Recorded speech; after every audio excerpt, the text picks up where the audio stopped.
Well, good morning and happy Thursday, everyone. Thanks for tuning in here. We got some cool stuff to talk about. We're going to talk about go-to-market. We're going to talk about go-to-market's role in a startup pitch. We're going to talk about prioritization and focus in a startup and the particular framework that I use for that with an example. It's going to be a lot of fun, plus whatever questions that you might bring to the table here. I'm super excited. For those of you who aren't super familiar with me, my name is JDM, aka Josh David Miller, aka the Shredder of Business Models. And what I do is I help first-time founders go to market and find traction. And this is just my weekly open office hours live stream where I hang out with all of you guys. You can come in with whatever questions that you have. It's every single Thursday at 10 a.m. Pacific. So last week, this week, next week, we're always here. Hope you will come and hang out with us there. If you do have a question, you can of course ask it in the chat, but you can also always submit a question in advance, as June did today. So we'll get to hers a little bit later. And if you do that, you can do text, you can do audio, or you can do video. And if it's a video question that's easier to play on the air, I will play the video on the air. Link here. It's also down in the description.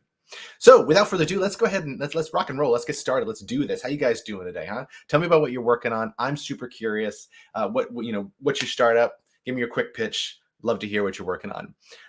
But let's start with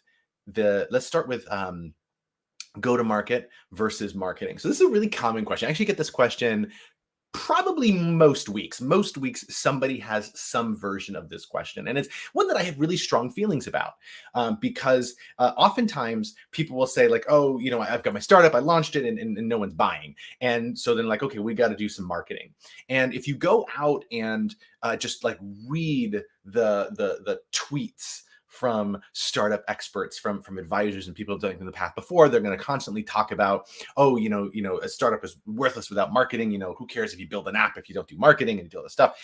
And that's true, but it's misleading because there's two different things that we're talking about simultaneously that gets really confusing. So those two things are tactics and strategy.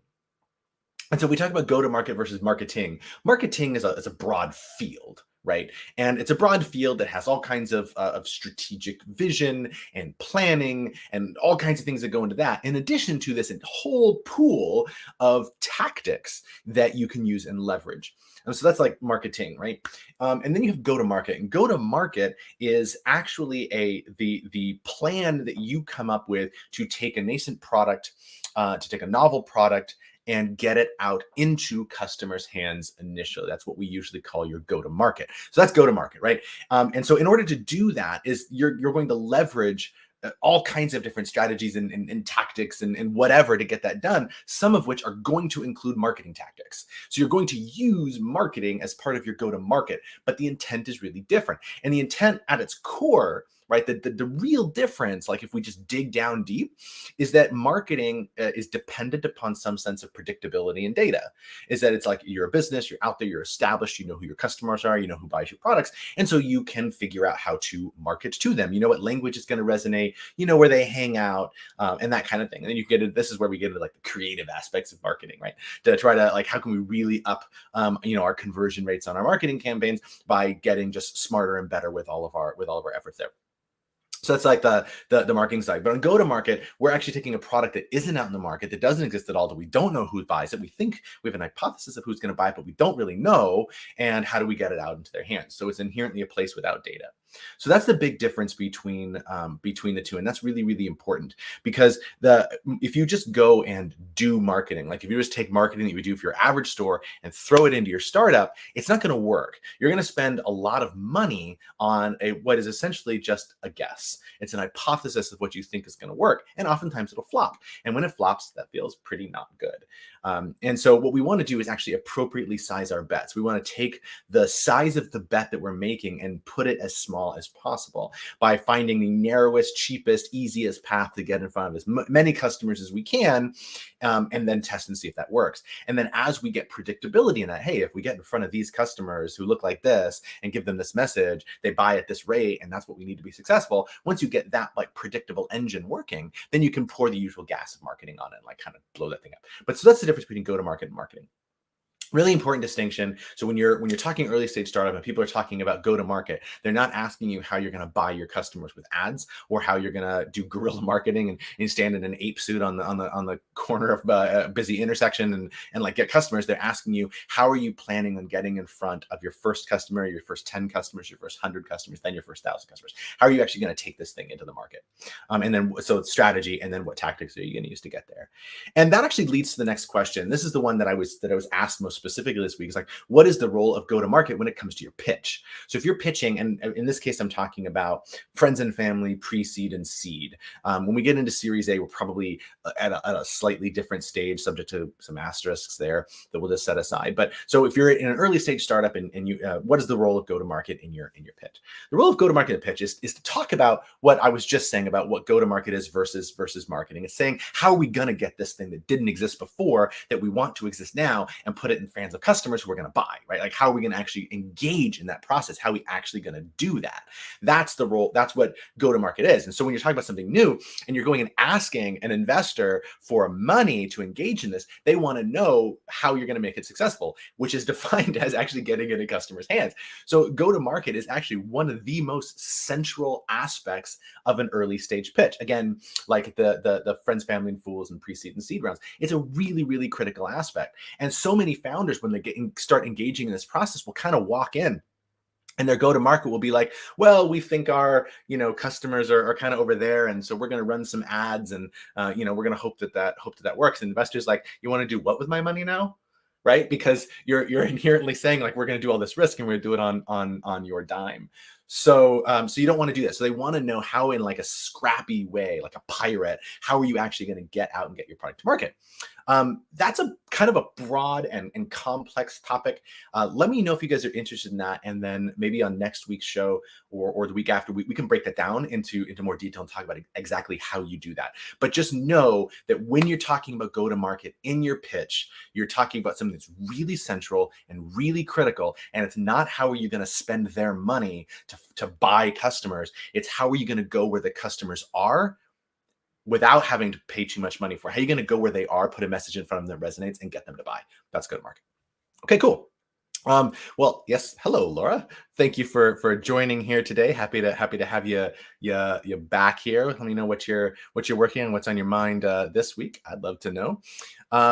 So let's move on to prioritization. So I'm going to talk about like how you do the prioritization. That's a broad question. And then I want to dive in to a slightly more detailed example. I'm going to kind of talk through this out loud using June's startup Organic Nearby as an example, because she sent me some information last night. So let's do it. So this was actually the subject of my weekly newsletter this week, was all on how you find focus, how you prioritize your startup list. And I'm going to give you like the high level summary of what that is. But if you want to explore that more, then just go to jdm.bio and click the newsletter thing. And it's the most recent issue, and you can read that. It takes about 8 minutes. But as a high level overview, here's what it is. Here's what I do. So I have a thing that I call the flow raiser. And the idea is that that the most impactful thing that we can do right now is the one that will have the greatest impact on our system of metrics. What I mean by this like system of metrics is pirate metrics. So any business can be described the same way, right? It's awareness, acquisition, activation, retention, revenue, referral, right? AAARRR, pirate metrics, right? I've talked about them before lots of times. So any business can be described that way. And so it's a system. Like, you can think about it like a funnel. You can think about it like an engine. You can think about it like a factory. However you want to think about that system, right? However you think about that, it's a flow through. Customers become aware, and then you acquire them, and then they activate, and they eventually give you money, and they stay for a period of time, and then they refer their friends, right? So there's this like a circle there for that. And what you want to do is get flow through that system. You want to put people into the process and get them moving through the process as quickly as can. Any business is successful if you can do that. So the most important thing that you can do at any one time is do whatever thing is going to have the greatest impact on that flow. So who's going to get what's going to get more customers in, get more customers paying, get more customers to stay, get more customers to refer, that kind of thing. So that's how I do that. And let me break that down in a little bit more specific. Laura's working on relaxing. I should probably do that. I feel like I need to do that, but I haven't done that. So, John wants to know when she figures that out. Yeah, me too. Let me know when you figure that out, because we're all waiting for your system, Laura's system of deep and intense relaxation. I really want to know about that. And oh, thank you for the compliment, John. I appreciate that. That's really good to hear. Um, Oh, so actually, so you're like Laura, you're really hitting on something important here. Is that I actually find, and this is maybe I'll just speak for myself, but I find that usually the thing that I least want to do is the thing that I should be doing. And that's kind of like it's a weird and it's ironic, but it's like the thing that I really don't want to do, that I feel the most resistance to doing, is often the most important thing for me to do. And I have to like set that aside. And so I have like a whole system that I set up for myself. This is like productivity stuff, like that I set up for myself to force me into doing the work that I don't want to do, like putting boundaries on things, phone in airplane mode, right? Like all that stuff to be like, if that's, it's like, how do you get kids to eat their vegetables? It helps if there's nothing else on their plate. Feed myself my vegetables of my to-do list. But even just coming up with priorities, it can be really hard to figure that out. And if you think about if you think about that system, right, getting customers aware, acquiring them, getting them to get value activating out of it, getting revenue from them, getting them to stay or retain for a certain period of time, and then getting them to refer other customers. If you think about that system, you can take all of the things that you do, right? You can start to rank them. You say, what impact are each of these things going to have on flow? Meaning, like, which of those 6 metrics: awareness, acquisition, activation, retention, revenue, and referral, which of those 6 is this task going to affect directly, not indirectly? What is this going to directly affect, right? And so then you say, okay, so it'll affect these metrics, it'll affect those metrics. This one won't affect any metrics, right? And then of those, you start ranking how much of an effect is it going to have.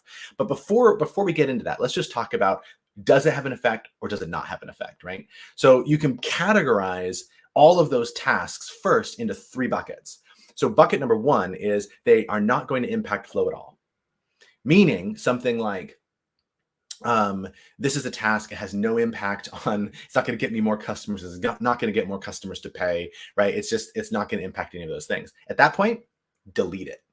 That task does not belong on your to-do list. It is not going to help your business by definition, right? Eliminate it. Bucket number 1, no flow, remove it, right? Bucket number 2 is that it could impact flow in the future. So this is really common. And this is the way I think most founders, and I include myself in this category, procrastinate. And this is where we work on, like, as an example, we work on putting more features into the app, which will help with engagement and retention, but when we don't have users yet. Why? Why are we spending time building features into an app that no one's using yet? Our job is to get people to use it and then to keep them there. But there's no point in keeping people who don't exist in your app, right?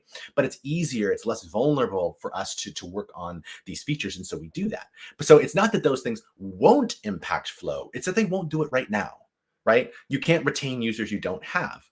So that second bucket of it'll impact flow in the future, those are ones that you set aside.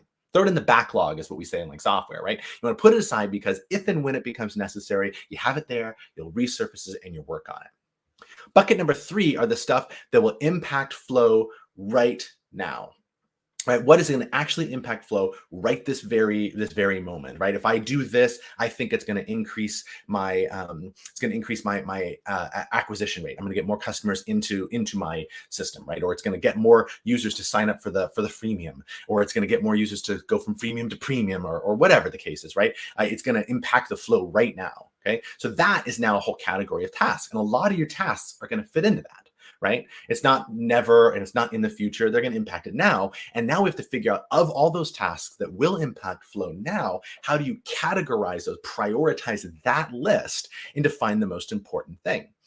So let's talk about how you do that. But first, I do have to ask, John and Laura are talking about the frog, and I'm not getting the reference. So eat the frog. Tell me about this. Is this frog legs? Is this culinary evidence? What am I getting here? Let me know what the frog is. Okay, so back to prioritization. So you have two ways to prioritize the list. There's two factors that go into prioritizing the list.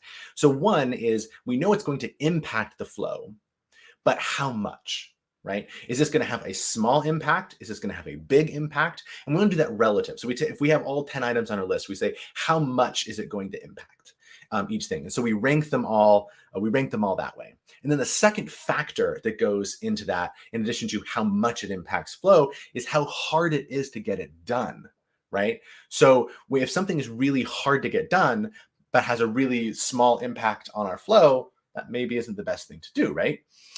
So that leads us to like 4 basic categories. So if you take, it's like a 2x2 matrix, right? Low impact on flow, high impact on flow versus low difficulty and high difficulty. Again, check out that link at jdm.bio if you want to actually see it. I have a chart there for it. But there's basically 4 categories, right? So there's high difficulty, low impact. Those are ones where it's really hard to do and you don't get much effort.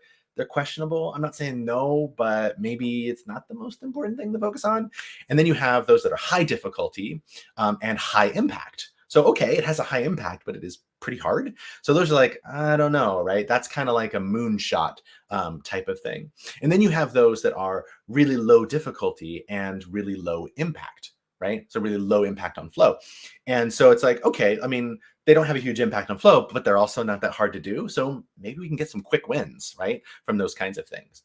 And then your 4th category, and this is the amazing one, are those that are low difficulty and high impact, really big impact on flow, and they're not that hard to do. These are gold mines. These are just where you want to crush those things because they have a really outsized impact right now on your actual underlying business metrics, right?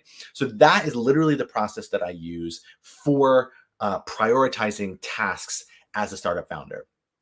You want to take all those tasks, throw out the ones that won't impact flow at all, take the ones that will impact it in the future, but not now, put them in the backlog for later, take the ones that will impact flow now and then rank them. How much impact on your flow, right? How much impact on your core metrics versus how difficult is it to do? And then find the tasks that are high impact and low difficulty. And if you have any of those, get those done right away and do those now. That's how I think about that. Okay, I've got clarification on the frog.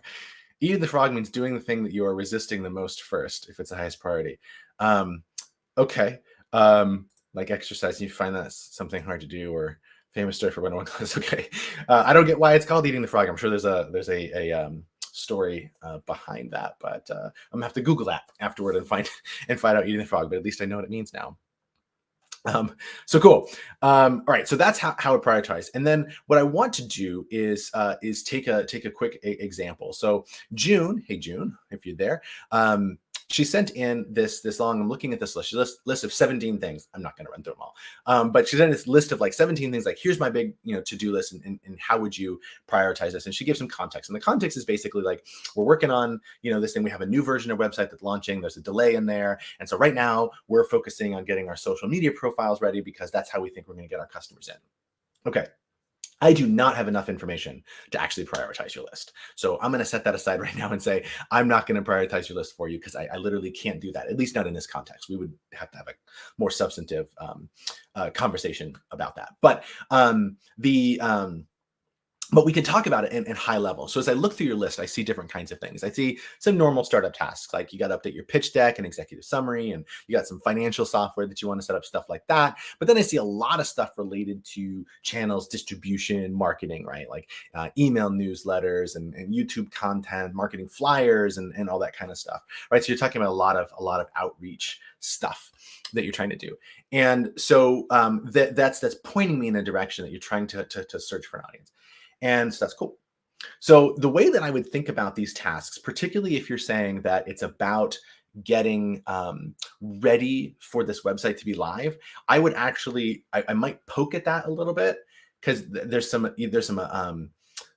underlying assumptions to that I don't have enough information to say are right or wrong, but that I think deserve to be called to the surface. It's like, what is it about this what is it about this news site that is going to, I'll say it this way, it's going to change the game from the old site, right? Are we talking about a click forward, or are we talking about a fundamental change in what it does? Because those are two very different things, and we oftentimes conflate them. And then we use the launch of this new, I've done this, right? We use this like the launch of our new website or whatever as like the some type of arbitrary milestone, like goalpost that we hit. And so then we start tying things around that thing because it's in the future. And so then now we're doing all this work now for something that's happening in the future when there are things that we could be doing now.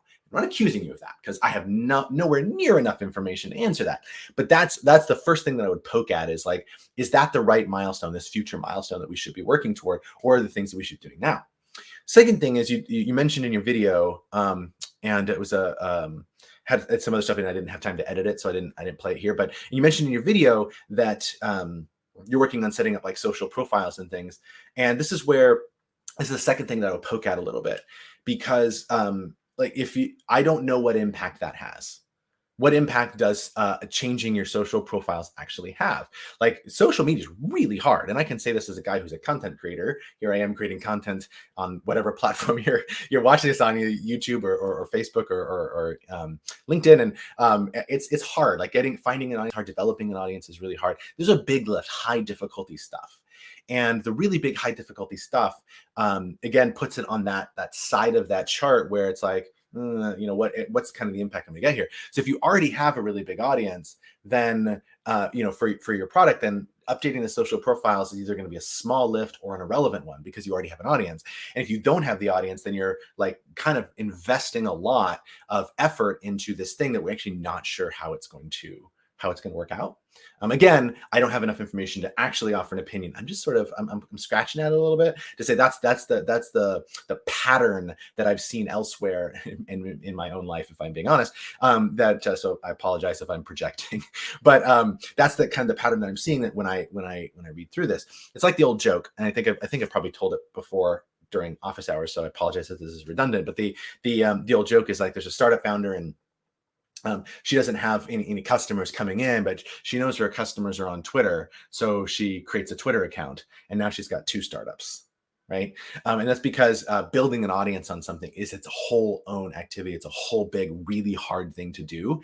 And so it's very long tail. It's not something that you're going to see results from in the short term. And so then when I think about it that way, I'm like, how much impact on flow is that going to have today? Not a lot, but maybe in the future. Yeah. And maybe it's worth investing in for the long term. That might be our gold mine strategy, right? And so we're going to actually put some effort into that over time. But what is it that we're going to do this month? Like, what can I prioritize on this list that's going to get me customers right now? It's going to get them into the process and get them actually, signing up for an account on Organic Nearby and getting them to order produce or whatever it is right now. That's the metric where, you want to keep people coming back in.